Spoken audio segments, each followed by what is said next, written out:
नैना भीगे भीगे जाए कैसे खुशी ये छुपाए राम आएंगे कुछ समझ न पाए कहाँ फूल बिछाए राम आएंगे नैना भीगे भीगे जाए कैसे खुशी ये छुपाए राम आएंगे कुछ समझ न पाए कहाँ फूल बिछाए राम आएंगे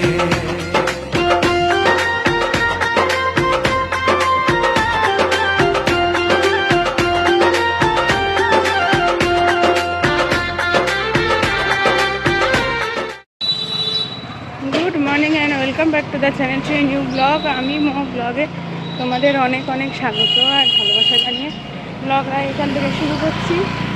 এখন বেরিয়ে গেলাম, একটু সামনে দোকানে যাচ্ছি। আশপাশে পিছনের দোকানটা বন্ধ, তার জন্য এগোতে হচ্ছে। সামনের দিকে দেখি ছোটো কোনো দোকানে ওই বাচ্চাদের জন্য একটু বাটার নিই, ওটা শেষ হয়ে গেছে। আর কী জানি মুসুর ডাল নেব, পাতলা ডাল করবো, যেহেতু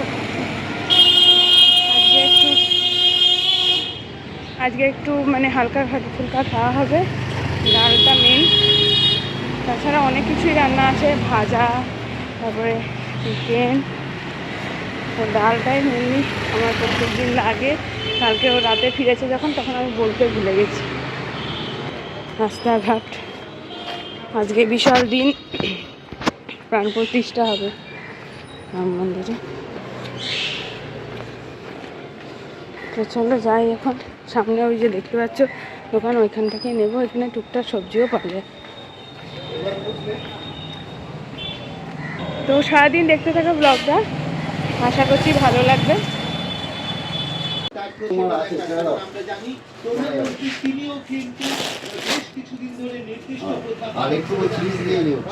এদিকে যেরকম ভাবে বাটার লাগবে, চিজ লাগবে, প্রাণ প্রতিষ্ঠার আগে বিভিন্ন ধরনের বাটার, চিজ আর ওই বাটারটা পেলে নিয়ে নিও, ওই যে 6 টাকার।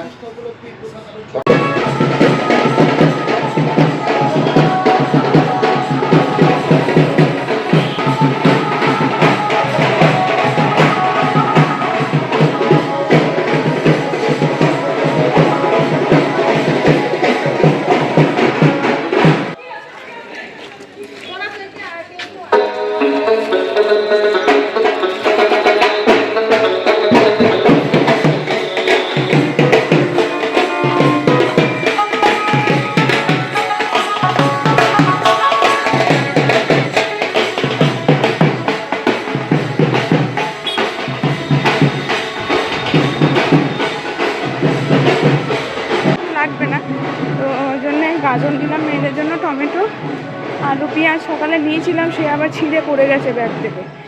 আর বাকি বেরিয়ে টুকটাক নিলাম। ভালোই বেশ, বিয়ে বাড়ির হলদির বাজনা বাজছে, বিয়ের বাজনা শুনলে বেশ ভালোই লাগে। সামনে ভাইয়ের বিয়ে, বিয়েটা খুব মজার ব্যাপার, তারপরে মজাটা সাজা হয়ে যায়। এই যে বিয়ের আগে যেমন ছিলাম, টেনশন নেই, চিন্তা নেই, নিজের মতন থাকছি, ঘুরছি, বাড়িতে তৈরি খাবার খাচ্ছি, এইগুলো তো নেই বাপু। হ্যাঁ, এটাও একটা অন্যরকম যে আমি দায়িত্বে রয়েছি, বাড়ির স্ত্রী, কারণ মা, তাদের সমস্ত কিছু করতে হয়, আমার সংসার। বাট ওইটা রিল্যাক্সের জীবন, ওটার মতন আনন্দ কিছু হয় না। এখন বুঝি, হায় রে, তখন বুঝি না। এই দেখো পিছনের গুমটিটা এখন খুললো, আমাকে অত দূর যেতেই হতো না। এই যে দোকানটা ভেবেছিলাম যাবো, এই যে কি অবস্থা, মুখে হাঁটালো, সকাল সকাল হাঁটালো।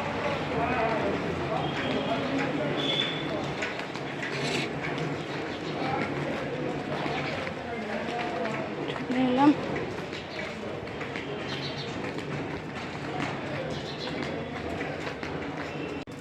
তো বাড়ি এসে এখন রান্না বান্না, কালকে বললামই অনেক কিছু ছিল, তো সেইগুলোই এখন রেডি করে ওকে বললাম। রাতে খাওয়া দাওয়া করেনি, কালকে চিকেন, এগুলো সব কোনোটাই করলাম না, শুধু ডাল করলাম। এগুলো আগে পুরোক, তারপরে আর ঘড়িতে বাজে 12:15। মাম্মামা উঠে পড়েছে, মাম্মামকে খাবো, তারপরে প্রোগ্রামটা দেখতে বসবো। আমাদের যে রাম মন্দির প্রতিষ্ঠা হচ্ছে, এটা কত খুশির ব্যাপার, আমরা দূরে থেকে মানে টিভির মাধ্যমে দেখতে পাচ্ছি, এটাই ভালো লাগছে। চলো এটাই দেখবো, চলছে টিভি সকাল থেকে ওইটাই চলছে।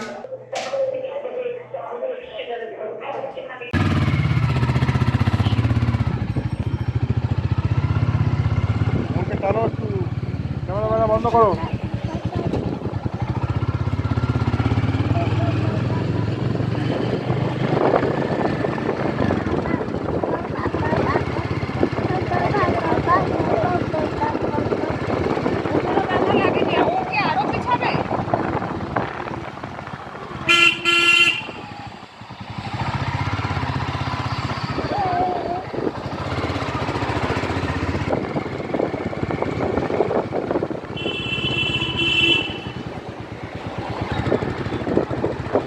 তো মামামকে যথারীতি পড়াতে বসিয়েছি, আর খুব তাড়াতাড়ির মধ্যে বেরোলাম। মামামকে স্নান হয়েছে, একে স্নান হয়নি, আর স্নান করানোর টাইমও ছিল না, 3টের সময় উঠেছে, তাই একটু বেরোলাম। পিছনে দেখছো বাইরে বেরিয়েছি, এখন যাব ঘরের দিকে।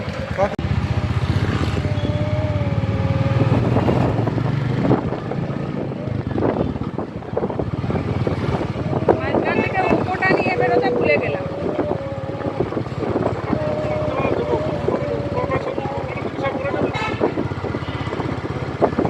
আমি বলবো তো ওপোটা কবে নিয়েছিলাম, ওই ডেটটা বলে দেবো।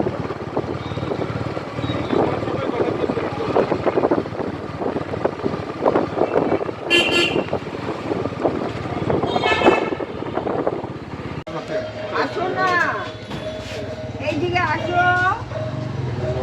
কি বলছে তোমাকে? তোমাকে ফোন দিয়েছে? ফোন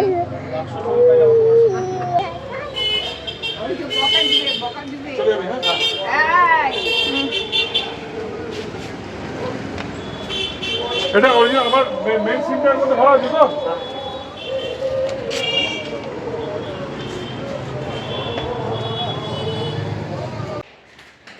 এখন এই এলাম, মিসের পড়ানো হয়ে গেছে, তো মিস এখন আসছে, আমি এখন যাব ঘরে, তারপরে মিসটা লক করব, তারপরেই যাব। ওনার একটু দেরিও হয়ে গেল আমাদের জন্য। ফোনটা সারাতে দিলাম, যেহেতু ফোনটা আমার নামে নেওয়া ছিল, সেহেতু আমিও গেলাম। আর একটা ছোটো ফোন কিনতে হলো আবার, নাহলে তো কন্ট্যাক্ট নাম্বার, আমি বাচ্চাদের যে ফোনটা ছিল সেটাও খারাপ হয়ে গেছে, মানে কি বলবো। ওই জন্য কিপ্যাডওয়ালা একটা ফোন নিলাম, তো বাড়ি এলাম। বাড়ি এসে আমরা দুপুরে দুপুর তো না, সকালে তো ভাত খেয়েছি, দেখলে পেট ভরা ছিল। তো আমি আসার সময় মনজিনিসের আউটলেট থেকে একটা কেক, 3টে প্যাস্ট্রি আর 3টে প্যাটিস নিয়েছিলাম। মামাম প্যাটিস আর কেক মামামের জন্য নিয়েছিলাম, জানি ভিতরটা খাবে না, ওই কেকটাই খাবে, আর প্যাটিসের ছালগুলো খায়, পুরটা তো ঝাল লাগে, তাই ভাবলাম নিয়ে আসি।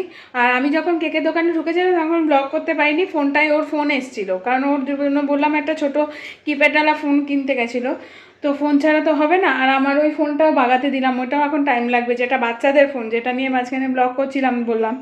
তো সব ফোন, ওর বাবার ফোনটা স্ক্রিন গেল, আমার বাচ্চাদের ফোনটা গেল, এখন শুধু আমার ফোনটা অন আছে, যেন অন থাকে ঠাকুর করে। বাবা কি যে মানে একটা খরচায় পড়লাম না, কি বলবো, মানে বেফালতু খরচা। এবার ওর জন্য এলাম, কেকের দোকান থেকে নিয়ে শেয়ার করা হয়নি, এসে ফোনটা চার্জ শেষ, ফোন অফ। ও বাবা, কেকটা তো ঠিক ছিল, প্যাটিসের ভিতরটা না পুরো পচা, মানে চিবিয়ে খেতে গিয়ে দেখছি যে পুরো গন্ধ হয়ে গেছে। এদিকে মনজিনিসের আউটলেট থেকে নেয়, এমনও না কোনো লোকাল কেকের দোকান বা কিছু, সেগুলো বরং আরও ভালো হয়। তো কি বলবো, তোমাদের শেয়ার করতে পারিনি, কিন্তু আমি বললাম ওর বাবাকে, দেখো জিনিস যদিও বেশি না, 3টে প্যাস্ট্রি 3টে প্যাটিস, কিন্তু তবুও এটাও তো মানুষ মানে পয়সা দিয়ে কিনেছে, বিনা পয়সায় তো দেয়নি। তুমি যা কাজে বেরোচ্ছ যখন, এখন যাও, গিয়ে বলো যে কেকটা একদম ভালো ছিল, এই কেকটা ঠিক ছিল, প্যাটিসগুলো পচা ছিল। 25 টাকা করে 3টে প্যাটিস নিল, পনির প্যাটিস নিয়েছিলাম 3টে, আর কেক নিল কত 20 টাকা করে। দেখো কেমন গায়ে লাগে, আমি কি বলবো তোমাদের। যাই হোক, হই করে মানে ও বললো যে ইমিডিয়েট অ্যান্টাসিড খাও, অ্যান্টাসিড খেলাম আমি ও দুজনাই, এই খারাপ লাগে দেখো, পুরো কেকের আউটলেট। ওর বাবা বলছে ওটা নকল দোকান। আমি বলছি নকল দোকানে এত শত করে তো হবে না। কেক খেয়েছি যে আমরা, এই যে এটার মধ্যে পেস্ট্রিটা ছিল 3টে, আর এইগুলোর মধ্যে প্যাটিসটা ছিল। তো পুরো মন জিনিসের সমস্ত কিছু, মানে এই যে ঠিকানা এই সমস্তগুলো যে দিয়েছে, এটাতে যে পচা বেরোতে পারে ভাবার বাইরে। আমি বললাম যে আমি কেকেরগুলো ফেলতে গিয়েও রেখে দিলাম, ওরা যদি বিশ্বাস না করে।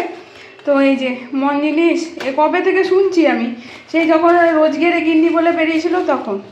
তারপর মনে হচ্ছে 3টে পেস্ট্রি 20 টাকা করে। হ্যাঁ, ভ্যানিলা পেস্ট্রি 60 টাকা, আর এদিকে 75 টাকা। তো 60 টাকা আর 75 টাকা হলো কত? 30 135 টাকা মতন নাকি? হ্যাঁ, 135 টাকাই তো। হ্যাঁ, 120 হচ্ছে 60 টাকা, 35 135 টাকা। তাহলে কেমন গায়ে লাগে বলো তো? 135 টাকা কি আর মুখের কথা? আমি বললাম যে বেকার আমি শখ করে খেতে গেলাম, আমিই নিলাম জৈত করে। ওর বাবা গজগজ করছিল আমি বেরোতে হবে আমি জানি বেরিয়ে যাবে, খাবে না, তাই ভাবলাম একটু নিই, আমারও বেশ ভালো লাগে খেতে। আর সন্ধেবেলাটা আমরা তো ঘরের খাবারই বেশি খাই দেখেছো, তো নিলাম। তো 135 টাকা আমার জলে গেল, আমার গা করকর করছে। জলে গেল না, কেকটার টাকাটা বলবো না, জলে গেল। ওই 75 টাকাটা জলে গেল। 60 টাকা যেটা কেক 3টে নিয়েছি, কেক 3টে ঠিকঠাক ছিল। তো ও বাচ্চাদেরও আমি ওষুধ খাইয়ে দিয়েছি। মোহর তো খাইনি, একটু খেয়েছে। ওর বাবা আর আমি খেয়েছি। প্যাটিসের ভিতরে পুরটা ভাগ্যিস বাচ্চারা খায় না। ম্যাম পড়িয়ে গিয়ে এরকম ব্যাগ গুছিয়ে রেখে দেয়, মামাকেও শিখিয়ে দেয় ব্যাগটা গোছা বলে। তাহলে সুন্দর করে এই গোছানোটা খুব দরকার। ওর বাবা বারবার করে বলে মাসি আজকে আসেনি, কামায়। এইদিকে রাম মন্দির হচ্ছে, এইদিকে মাসি বাঁশ দিয়ে দিল। তাও কালকের তো আমার সেভাবে কিছু ছিল না কাজবাজ, মানে অনেকটাই রান্নাবান্না হয়েছিল, সকাল সকাল জানিয়ে দিয়েছে, তাই আমি গুছিয়ে কাজটা করে নিতে পেরেছি। রান্না সবই আছে, দুপুরে তো এইগুলো খেলাম, মানে দুপুরে খাওয়াটা যেটা বিকেলে খাই। খেয়ে পরে আমারও পেটটা কেমন যেন মানে গন্ধটা পেয়েছে, তো ব্যথা না হলেও মনে হচ্ছে পেট ব্যথা হচ্ছে এরকম। যাই হোক, এখন পুজো দেব, প্রদীপ ধরাবো দিওয়ালির জন্য। প্রদীপ যেহেতু আজকে রাম মন্দির স্থাপন হয়েছে, সবাই দেখছি ঘরে প্রদীপ দিচ্ছে, আমি তাই নতুন কয়েকটা প্রদীপ নিয়ে এলাম। অল্প একটু প্রদীপ দেবো ঠাকুরের সামনে, যেদিকে যেদিকে মনে হবে সব। ওই কটা নিলাম? 1 ডজন, 12টা প্রদীপ নিলাম। তো দেখি 11টা ধরানোর ইচ্ছা আছে, আর 12টাও ধরাতে পারি, দেখি। ঠাকুরের প্রদীপটা নিয়ে তো 12টাই হয়ে যাবে, তার থেকে বরং 10টা ধরায়। ঠাকুরের প্রদীপ না, ঠাকুরের কাছে তো আমার 2টো প্রদীপ আছে, তাহলে আমি সেই অনুযায়ী প্রদীপ দেবো। চলো দেখতে থাকো তাহলে। এটা চার্জটা আবার ফুল হয়নি, অর্ধেক হয়েছে। ফোন, যেটা আর একটা ইম্পর্টেন্ট কথা, যে ফোনটা নিয়ে এলাম ছোট্ট কিপ্যাড এলাম, দেখাবো আমি পরে তোমাদেরকে। মা অন হচ্ছে দিয়ে অফ হয়ে যাচ্ছে, প্রবলেম। সেটাও আবার গেল পাল্টাতে। মানে ফোন বিভ্রাট নিয়ে আমাদের মানে বড় মুশকিলে পড়ে গেছি। আর দেখি কি হয়, ফোনটা নিয়ে আসুক। সদ্য তো ফোন চেঞ্জ করে দেবে ইয়েতে, কারণ এই মাত্র নিয়ে এলাম, এক্ষুনি প্রবলেম হচ্ছে, চারিদিক থেকে সমস্যা। আর শীতকালে আমি একবার যদি গায়ে এরকম কিছু গরম পরে নিই, সেটা দেখবে আমি রাত পর্যন্ত পরেই আছি, মানে খুলতে ইচ্ছা হয় না, বেশ গরম থাকে তো তাই। আর গরমকালে যখন পেরে নাইটিটা পরতে পারলে বাঁচি। এই যদিও বললে রোঁয়া উঠে যায়, তাও শুলে টুলে রোঁয়া উঠে যায়। আমার তো শোয়ার বেলায় নেই, সন্ধে পড়ে গেছে, পুজো দেবো, বাচ্চাদের খাওয়াবো, এই সমস্ত। চলো, অনেকক্ষণ বকে ফেললাম, ব্লগটা অনেকটা বড় হয়ে যাবে, পরে আসছি আবার। তো সবাইকে তোমাদেরকে জানাচ্ছি যে হ্যাপি দিওয়ালি। আজকে সেকেন্ড দিওয়ালি আমাদেরকে, যেহেতু আমাদের রাম মন্দির রামরাজ্য আবার শুরু হলো, তো যেন হ্যাপি দিওয়ালি সবাইকে বলো। Happy Diwali to all. হ্যাঁ, এই দিওয়ালি এগুলো এখন জায়গায় জায়গায় সুন্দর করে দেব। জয় শ্রীরাম। ওই যে মামামের জন্য পনির আনা হয়েছে, তাই মামা বলছে ওই যে পনির, ওই যে ওর জন্য একটা পনির এনেছি। ওনার মাছ মাংস খেতে ভালো লাগে না, পনির পছন্দ। হ্যাপি দিওয়ালি, জয় শ্রীরাম বলো, নমস্কার করো। আজকে কি হয়েছে জানো? আমাদের রাম মন্দির তৈরি হয়ে গেছে, উদ্বোধন হয়ে গেছে। হ্যাঁ, বাইরে দেবো, রঙ্গোলি আর করতে পারি না যে বাবা। চলো প্রদীপগুলো সাজিয়ে ফেলি, খুব ভাল লাগছে মোর। জয় শ্রীরাম, হ্যাপি দিওয়ালি, হ্যাপি দিওয়ালি সবাইকে।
অল্প স্বল্পর মধ্যে একটুখানি প্রদীপ দিলাম, 12টা প্রদীপ আর কটাই বলো, বাইরে দিলাম 2টো, রান্নাঘরেও একটা দিয়েছি।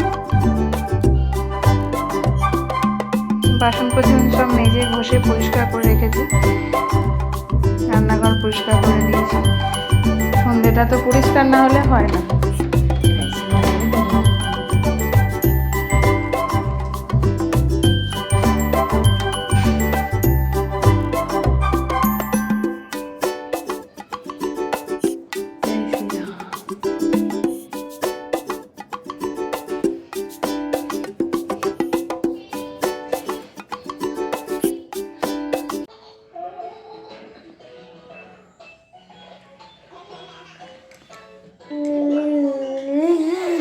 দেখলে যে আমি দিওয়ালিতে সমস্ত কিছু প্রদীপ দিলাম, দিওয়ালি বলবো আজকে যেহেতু এটা সেলিব্রেট করা হচ্ছে। তারপরে আর অন হয়নি, একে খাওয়াতে গেলাম সন্ধেবেলায়, তো তারপরে এমন বমি করলো ভাবতে পারবে না। আমার 2 দিন একে চান ঠান করানো হয়নি, তো ওর জন্য বমি করে ভাসানো ওই সমস্ত নিয়ে একটু বিজি ছিলাম। একটু রাত হয়ে গেছে এখন, একে এতক্ষণে আবার অম্বল কেটে যাওয়ার পরে খাওয়ালাম দাঁড়ালাম। এই যে আমার আজকে মানে ব্লগ করা, জানি না ক মিনিটের ব্লগ যাবে তোমাদের কাছে, যেটুকুই যাবে আমি কন্টিনিউ থাকার চেষ্টা করি তোমাদের সামনে, আর না করলে নিজেরও ভালো লাগে না। তো এই হলো ব্যাপার। এ দেখো খেয়েছে, দুধ কমপ্লেক্স খাই দিয়েছি, এখন মুখ মোছাইনি, মুখ ধুয়ে ওকে যাবো দিদির কাছে শুইয়ে দেবো। এই যে এগুলা শুনছে, মাম্মাম শুয়ে পড়েছে কিন্তু ঘুমায়নি। আমি মেজে টেজে সব পরিষ্কার করলাম, অবস্থা খুব খারাপ ছিল। তো এই হলো ব্যাপার। রাতের বেলা রান্নাবান্না সব যেগুলো দিনে আছে সেগুলোই আছে। যেটা বলছিলাম, রাতের বেলা রান্নাবান্না যেগুলো করেছিলাম সকালে ওইগুলো সবই রয়েছে। তো ওইগুলো আগে শেষ হবে বলেছিলাম, নাহলে রান্না করব না। তো করেছি। তো এত বদমাইশি করে না, কি বলবো এটাকে, কিছুতেই ব্লগ করতে দেবে না, কিছু করতে দেবে না। বড়টা তাও বোঝে, ছোটোটা কিছুতেই না। এদের ভাবিয়ে দিলাম এখন।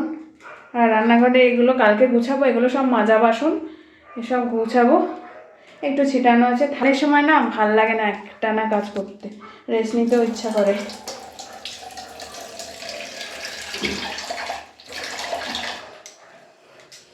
এটাকে এখন মুখ ধুয়ে জল খাইয়ে ইয়ের কাছে পাচার করব, দিদির কাছে।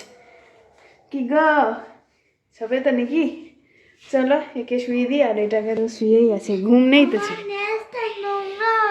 আচ্ছা আমি কাট করে দেবো, তো চিন্তা করো না। কালকে তো